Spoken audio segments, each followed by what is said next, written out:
রাহে নাজাত মুক্তির পথ।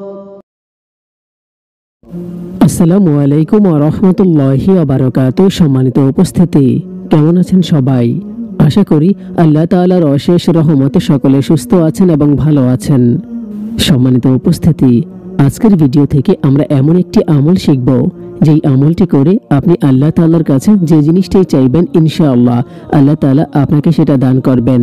যখনই আপনার কোনো কিছুর প্রয়োজন হবে আপনি সাথে সাথে এই আমলটি করবেন ইনশাআল্লাহ। এই আমলের বরকতে আল্লাহ তাআলা আপনার মনের সকল ইচ্ছেগুলো পূরণ করে দিবেন। এই আমলটি অত্যন্ত পরীক্ষিত একটি আমল। যারাই আল্লাহ তাআলার উপর পূর্ণ আস্থা এবং ভরসা রেখে এই আমলটি করেছে আল্লাহ তাআলা তাদের চাওয়াগুলো পূরণ করে দিয়েছেন। সুতরাং আমাদেরকেও যখন আমরা আমলটি করব বা আমলটি শুরু করব তখন থেকে আমরা পূর্ণ আস্থা এবং ভরসা রাখবো আল্লাহ তাআলার উপর। আল্লাহ তাআলার উপর পূর্ণ আস্থা এবং ভরসা নিয়ে ইখলাসের সাথে আমরা এই আমলটি ধারাবাহিকভাবে নিয়মিত করব এবং সব সময় আল্লাহ তাআলার উপর পজিটিভ চিন্তা ভাবনা রাখব। আমরা যখন দোয়া শুরু করব বা দোয়া করতে যাব বা দোয়া করব ঠিক তখন আমরা আমাদের মনের অবস্থা পজিটিভ রাখব। আমরা সব সময় এই চিন্তা করব যে আমি এখন যেই দোয়া করছি আল্লাহ তাআলা আমার দোয়াগুলো কবুল করে নেবে ইনশাআল্লাহ। এভাবে আমরা পজিটিভ চিন্তা ভাবনা করব, কেননা আল্লাহ তাআলা নিজেই বলেছেন বান্দা আমার প্রতি যেমন ধারণা রাখবে আমি তার প্রতি তেমনই হব। সুতরাং আপনি যদি আল্লাহ তাআলার উপর পূর্ণ আস্থা এবং ভরসা রেখে পজিটিভ চিন্তা ভাবনা নিয়ে দোয়া করেন তাহলে আপনার দোয়া কবুল হবে ইনশাআল্লাহ। আর যদি আপনি নেগেটিভ চিন্তা ভাবনা নিয়ে উদাস মনোভাব নিয়ে কোনো রকম ভাবে দায়সারাভাবে দোয়া করেন তাহলে আপনার দোয়া কখনোই কবুল হবে না এবং দিন শেষে আপনি বলবেন আল্লাহ আমার দোয়া কবুল করেনি। এতে কিন্তু আপনারই ভুল ছিল। আপনি পূর্ণ আস্থা এবং ভরসা নিয়ে আল্লাহ তাআলার উপর পূর্ণ ইয়াকিন নিয়ে দোয়া করেননি, যার ফল এখন আপনি ডিপ্রেশনে ভুগছেন। তাই এই কাজটি করা যাবে না।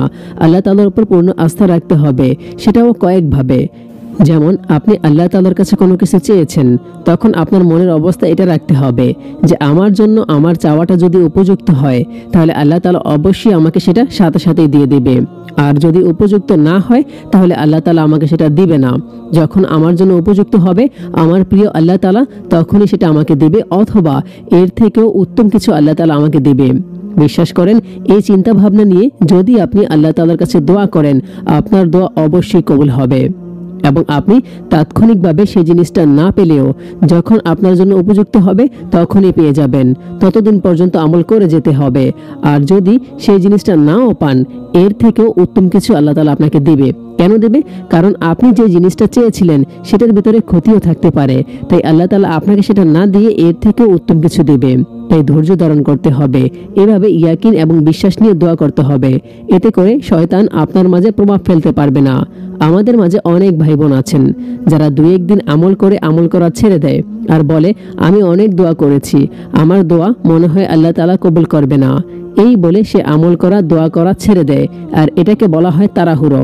এ সম্পর্কে সহিহ হাদিসে এসেছে একদিন রাসূলুল্লাহ সাল্লাল্লাহু আলাইহি ওয়াসাল্লাম সাহাবায়ে কেরামদেরকে নিয়ে বসেছিলেন। তখন রাসূলুল্লাহ সাল্লাল্লাহু আলাইহি ওয়াসাল্লাম বলেন বান্দার দোয়া আল্লাহ তাআলা সব সময় কবুল করে থাকে যদি না সে তাড়াহুড়ো করে। তখন উপস্থিত সাহাবায়ে কেরামগণ বললেন ইয়া রাসূলুল্লাহ সাল্লাল্লাহু আলাইহি ওয়াসাল্লাম তাড়াহুড়ো কি? জবাবে আল্লাহ রাসূল সাল্লাল্লাহু আলাইহি ওয়াসাল্লাম বললেন বান্দা বলে আমি দোয়া করেছি, কত দোয়া করেছি, কিন্তু আমার মনে হয় আল্লাহ তাআলা আমার দোয়া আর কবুল করবে না। এই বলে সে দোয়া করা ছেড়ে দেয়, আর এটাকেই বলা হয় তাড়াহুড়ো। এই হাদিসটি থেকে আমরা স্পষ্ট বুঝতে পারলাম যদি আমরা আমাদের মনের অবস্থা এরকম রাখি আর দুই একদিন আমল করে আমল করা ছেড়ে দিয়ে এই ধরনের মন্তব্য করি তাহলে আপনি যে দোয়া করেছেন সেটা আর কবুল হলো না। আমি যে প্রথমে বললাম যে আপনার দোয়া যদি এখন কবুল না হয় একটা সময় আপনি এর থেকে উত্তম কিছু পাবেন, আপনি সেটাও পাবেন না যদি আপনি ডিপ্রেশনে চলে যান এবং আপনি হতাশ হয়ে আমল করা ছেড়ে দেন। তাই এখন থেকে আমরা এই কাজটি আর কখনই করব না। তো আজকের ভিডিও থেকে আমরা যেই আমলটি শিখব, যেই আমলটি যখনই আমাদের কোনো কিছুর প্রয়োজন হবে সাথে সাথে আমরা সেটা করব, যেটা রাসূলুল্লাহ সাল্লাল্লাহু আলাইহি ওয়াসাল্লামের সাহাবায়ে কেরামগণ করতেন। রাসূলুল্লাহ সাল্লাল্লাহু আলাইহি ওয়াসাল্লাম নিজেও এটা করতেন। যখনই তাদের কোনো কিছুর প্রয়োজন হতো তারা সাথে সাথে নামাজে দাঁড়িয়ে যেত। আর এই নামাজটাকে বলা হয় সালাতুল হাজত নামাজ বা ইচ্ছা পূরণের নামাজ। অর্থাৎ আপনার কোনো কিছুর প্রয়োজন হয়েছে আপনি সাথে সাথে নামাজে দাঁড়িয়ে যান, নামাজের মাধ্যমে আল্লাহ তাআলার কাছে চান। ইনশাআল্লাহ আল্লাহ তাআলা আপনার দোয়া কবুল করবেন। সাহাবায়ে কেরামগণ যখনই তাদের কোনো কিছুর প্রয়োজন হতো তারা নামাজে দাঁড়িয়ে যেত, নামাজ শেষে আল্লাহ তাআলার কাছে দোয়া করত, আল্লাহর কাছে চাইতো, আল্লাহ তাআলা তাদের চাওয়াগুলো পূরণ করে দিতেন। এই আমলটির ফজিলত অত্যন্ত বেশি। প্রত্যেক মুসলিম উম্মার জন্য এই আমলটি খুবই গুরুত্বপূর্ণ। যখনই কোনো কিছুর প্রয়োজন হবে সাথে সাথে নামাজে দাঁড়িয়ে যাবেন। এখন এই নামাজটি কিভাবে পড়তে হবে, যদিও সালাতুল হাজত নামাজ সম্পর্কে বিস্তারিত আলোচনা আমরা এর আগে করেছি কয়েকটি ভিডিওতে। আপনি যদি আমাদের এই চ্যানেলে নতুন হয়ে থাকেন তাহলে পিছনের ভিডিওগুলো দেখে নিতে পারেন, সেখানে সালাতুল হাজত নামাজ সম্পর্কে বিস্তারিত বর্ণনা করা হয়েছে।